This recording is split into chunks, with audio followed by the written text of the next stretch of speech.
listening to the Data Flowcast, where we unlock the secrets of mastering Airflow for data engineering and AI. Hello, everybody. Welcome to the Data Flowcast. I'm your host, Mark Lamarty, and today I'm joined by Arun Karthik, Director of Engineering at Condé Nast. And I would like to start with a quick question for you, Arun. How are you doing today? I'm good. Thanks, Mark. Thanks for having me in this conversation. Thank you. A pleasure, a pleasure. So today we are talking with Arun Karthik. As you know, he has around 2 decades of experience in data space, which is a lot of experience. And he is a seasoned engineer, has worked from primitive databases to the modern distributed data process tools. So a lot of experience that Arun is going to share with us, and I'm sure you will learn a lot, especially about uh, data tools and Airflow. So without further ado, let's begin. So Arun, I have one question for you. Can you tell us about your background and how you got into data engineering? Because I know that it's actually a very common question for, especially for people that want to jump into the data engineering world. So what has been your journey over the past 20 years in this space, and how everything started? Uh, Thanks for the question because I get this question a lot because people really with the booming data engineering space, data science, and everything coming in, and when somebody gets to know like I'm a data engineer guy, so this question comes to me a lot. Okay, to be honest, it's really a very short span of time to summarize my 20 years of experience, but still I'll try to justify that. Okay, so in the time when I started my career, which is 20 years back, somewhere around 2006, we had only relational database. We never had something called big data. That's the time all the Hadoop and everything was coming in. And it's not like you had this and you big data started and no. So you had everything in a relational tables, entities, tuples. That's what rows and columns which we are working on, right? So and tools like databases like Oracle, Sybase, and MySQL, they were the backbone for your entire enterprise, and you run your enterprise completely with tables that being built in that on top of it. So that's when these ETL tools were emerging, like Informatica. I wouldn't say emerging; they were trying to put it in a relational world, and then use that, and then see how fast we can process.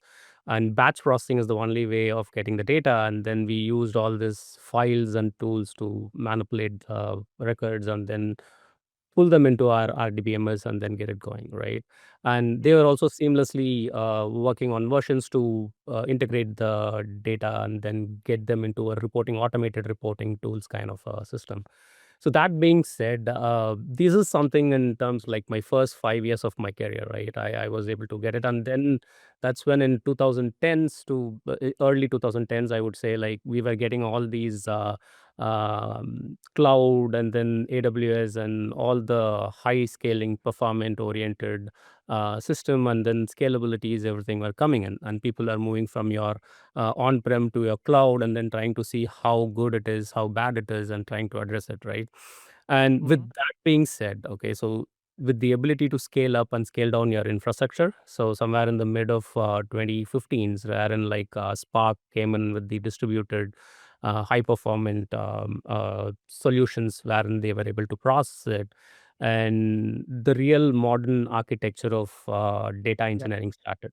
Okay, that's when the real role and the name of data engineering actually coined, and you people started hiring data engineers, not just writing SQLs and stored procedures, right?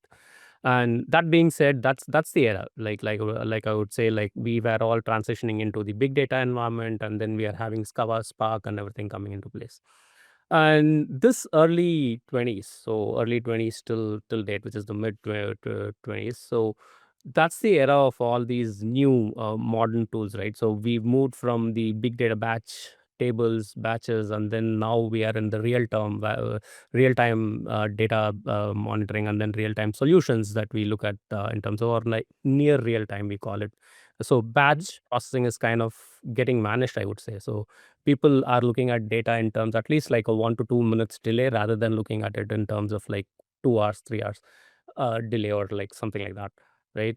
So that being said, right, the observability has increased, and you are having the ability to see the lineage and where the data is flowing from and how the data, and we are talking about billions and billions of rows getting processed in like minutes. Okay.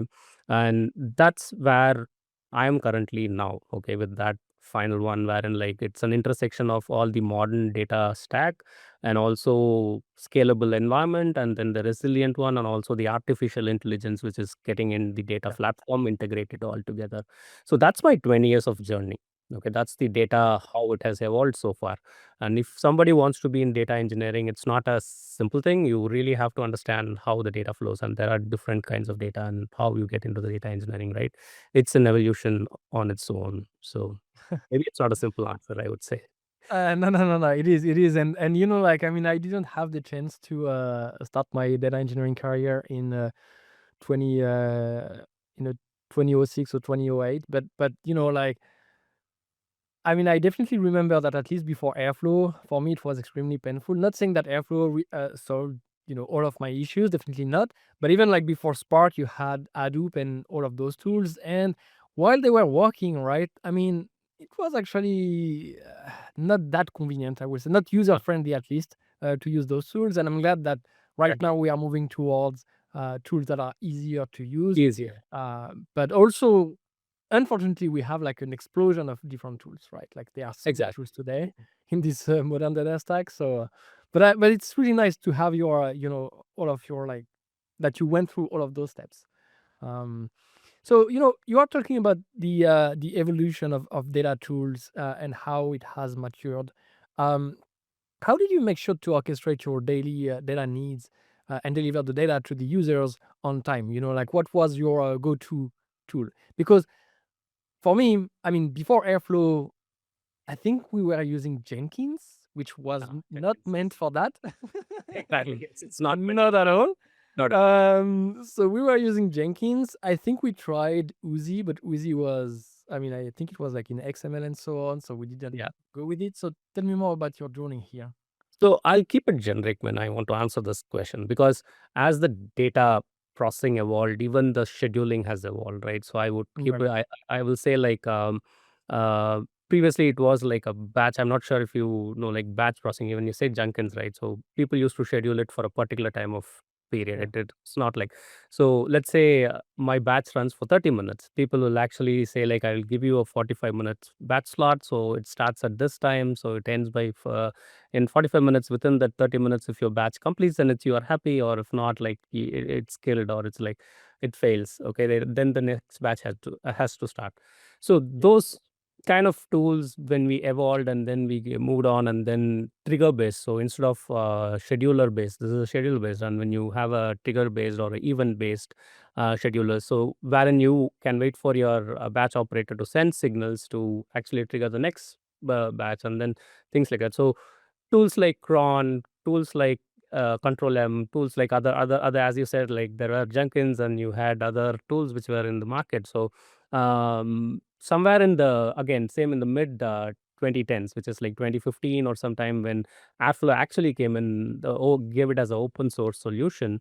um, it was awesome. So when you say like you are able to see something where you're graphically, you are able to see where is your task, you from one task to other task, and then whether it is a failure or a success, you click on that particular task and then go to the messagings of the error, whatever errors that you have in your logs, you try to take a Mhm. look at it and you try to resolve it. It was easy to manage.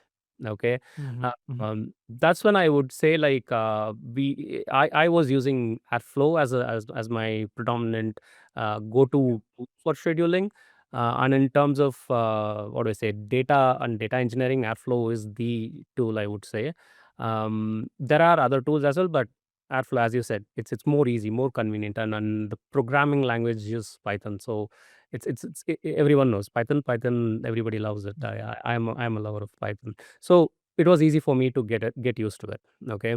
And later on, from Airflow, we moved into Astronomer, which is again a Okay. predominantly what do I say, Airflow based solution. On top of it, it's a fully managed Airflow, is what I would call it. So we moved into Astronomer's managed service. So yeah, that's how I would say like the tool also evolved from a basic scheduler to your operator instinct one. Yeah. Yeah, no, that's true. But I have to ask, so why did you choose Airflow? Why did you pick Airflow? I mean, there are different choices, but why did you pick Airflow over the others? See, as I said, like initially, so first, your programming language is basically the language that gives you the what I say affinity towards what you are working on, right? So Hmm.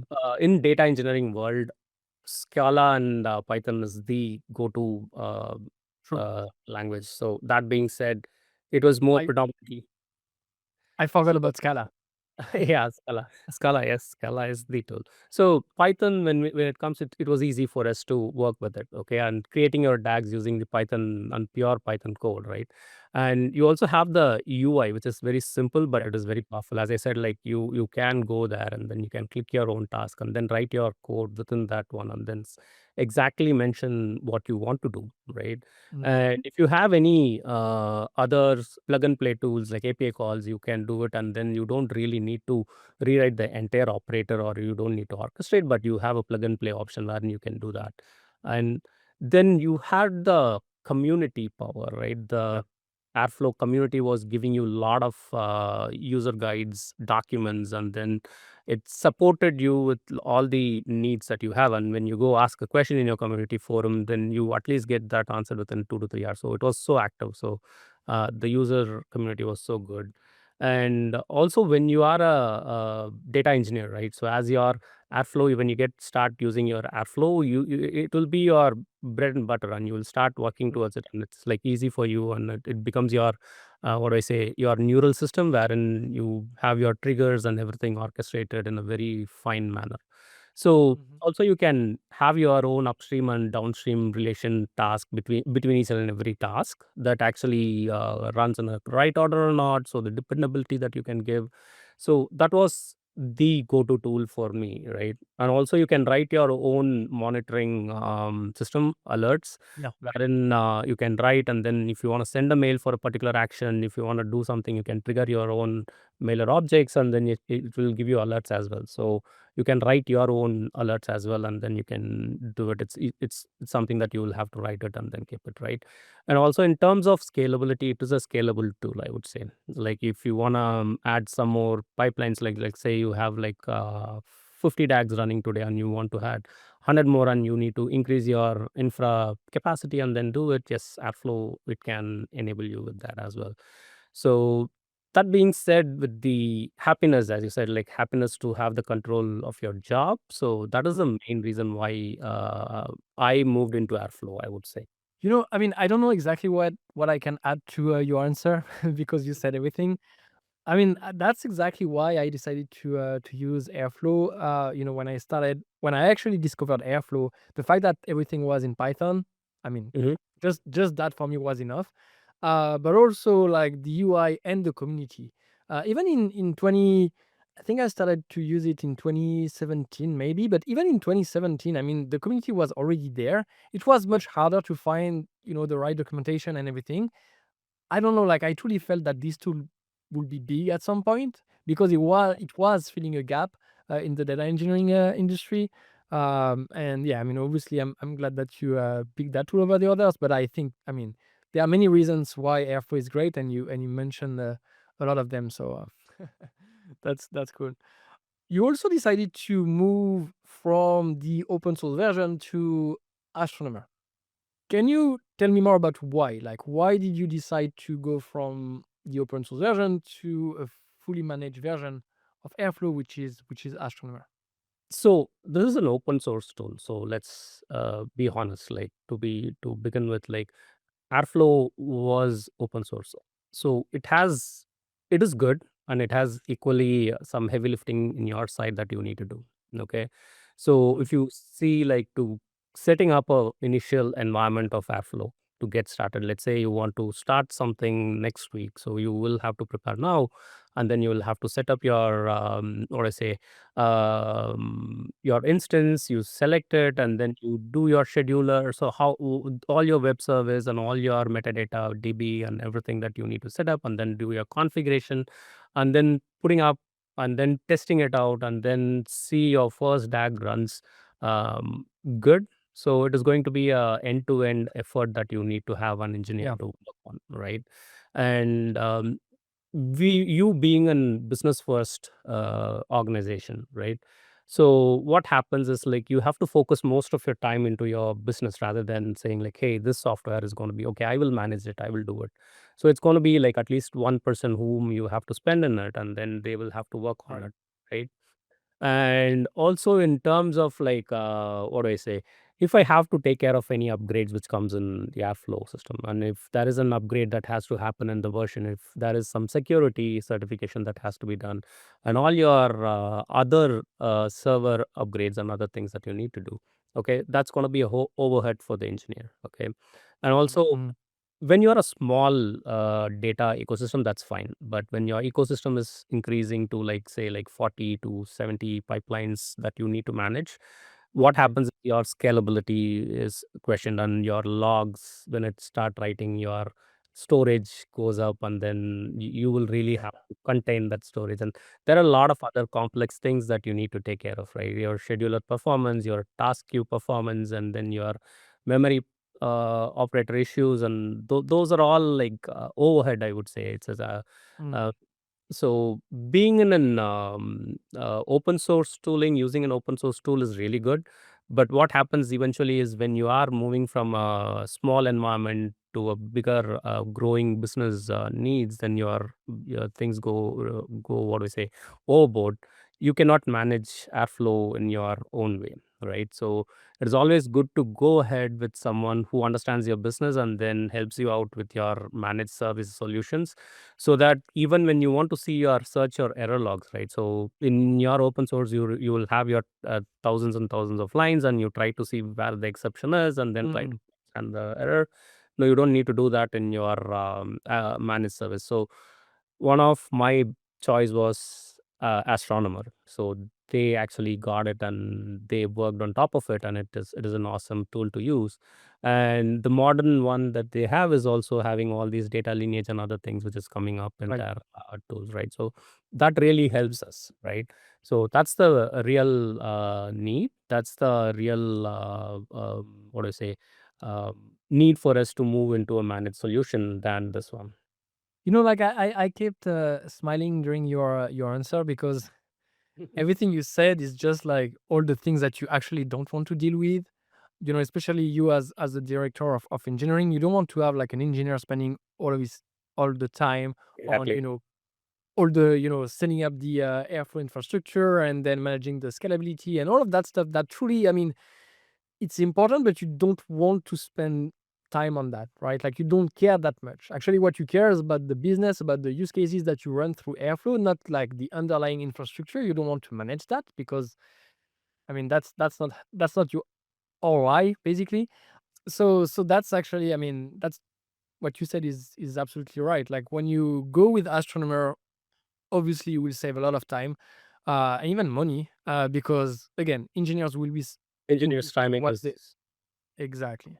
is- So so what is, I mean, now that you are on Astronomer, what are your I mean, can you tell us more about your primary use cases today?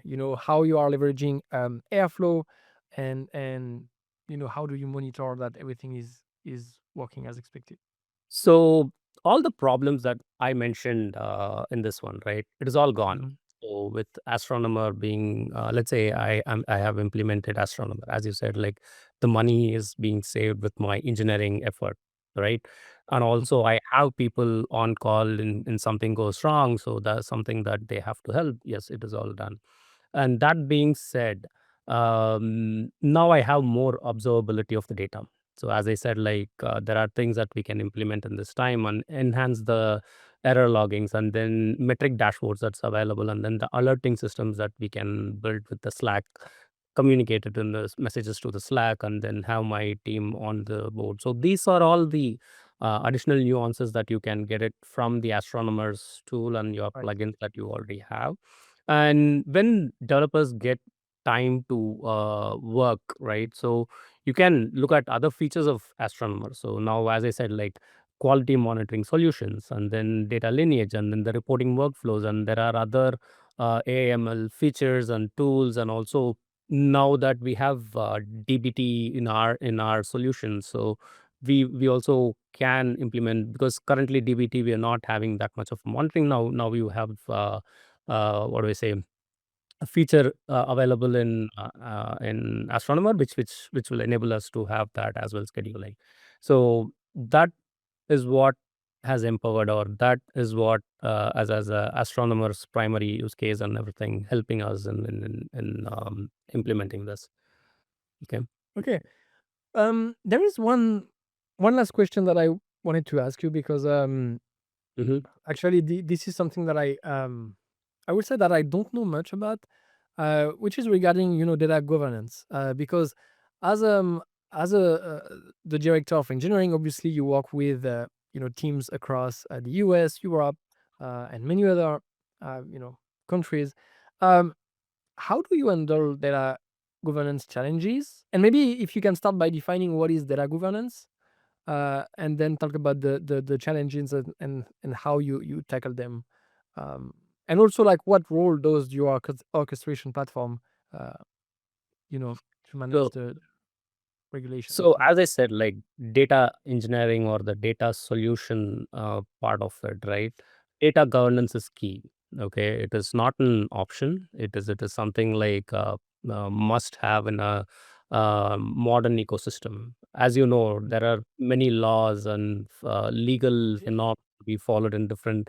Especially Europe has a very Singapore as even more. So people are getting into that, and your revenue, the overall global revenue, you will have to pay a percentage of fines if something goes wrong, right? And to be honest, data is the most costliest part in any organization. To be honest, if you don't monitor your data infrastructure, you burn a lot of clusters over there, and you spend a lot of storage, so you lose money. And if you Mhm. don't govern that data properly, and if something happens, then you are legally entitled to pay a hefty amount of fine. So that being said, governance is not a complex thing, but unless and until you keep your data governance first. Okay. So it starts from the way how you collect your data. So the data governance starts at the place, what all you're gonna collect, what is the cookie that you're gonna accept from your users, and then how you're gonna get your consent, how you gonna do your data privacy of your user base, right? How you gonna keep your data. So what is your retention policy that you're gonna keep, and how you gonna classify it and then store it. Okay, so how you gonna govern the growing needs of your data. So Yeah. you have your business people, they really want to expand across the borders, right? It's not just they're going to sit in one particular location, so they're going to do business across different multiple geography. So that being said, it's going to be a mindset. So the governance is going to be a mindset from the start, so it is not an afterthought. So whenever somebody is building a data pipeline, your data engineering ecosystem, so data governance should be the first thought, not an afterthought. Okay, so Okay. that's when it starts, right? That being said, you will have to be cautious. And then when you are trying to select your orchestration tool in particular, so now coming on, like what is that an orchestration Mhm. tool can help you out with. So in our system, we have a DAG level modularization that can be done, right? So each and every region, for example, when you're trying to process your data, so you modularize your DAG with respect to, it's a reusable component wherein you can have your Europe, you have your APAC, you have your US zone. So everything is like stored in particular way. So you modularize. If there is anything that has to be applied on top of it, you have your ability to write your own what I say, plugins accordingly, and then you run it. So that's a DAG level modularization that can be done on top of your orchestration. And Airflow has got Airflow variables, and you, when you have your connectivity, you can store your connection variables accordingly, and then you can connect it with your backend, say like in your secrets manager or in any other hashing key mechanism. You can use them, and then give only particular users that particular access, so you restrict them on that. Okay. And Mhm. Airflow also has a role based control. Yeah. So it Yeah. has a role based control wherein you can use your roles and then see like who can access what kind of DAGs and who can access what kind of So that being said, all these things together, right? Whenever you select your Airflow tool or like orchestration tool, you really have to think about your governance first. As I said, like who, what, how, what is your classification, and what is the flexibility that you will give to someone. So that is going to be your first, and then you think about the next thing, how you want to implement what you want to implement. So that's how Airflow can help you out in terms of implementation as well. So data governance, it's not an easy one. So again, as I said, like if you automate your governance on top of orchestration tool like Airflow or Astronomer, it is going to help a lot. You know, thank you so much. Because that's actually the first time in all the episodes that I've done so far that someone actually talk about data governance in relation to the orchestration tool. So I mean, like to me, I would have never thought about data governance before choosing my orchestration tool, but with everything that you said, actually, it makes a lot of sense. So I'm sure that it will be it will be like a wow moment for many data engineers or managers listening to this episode.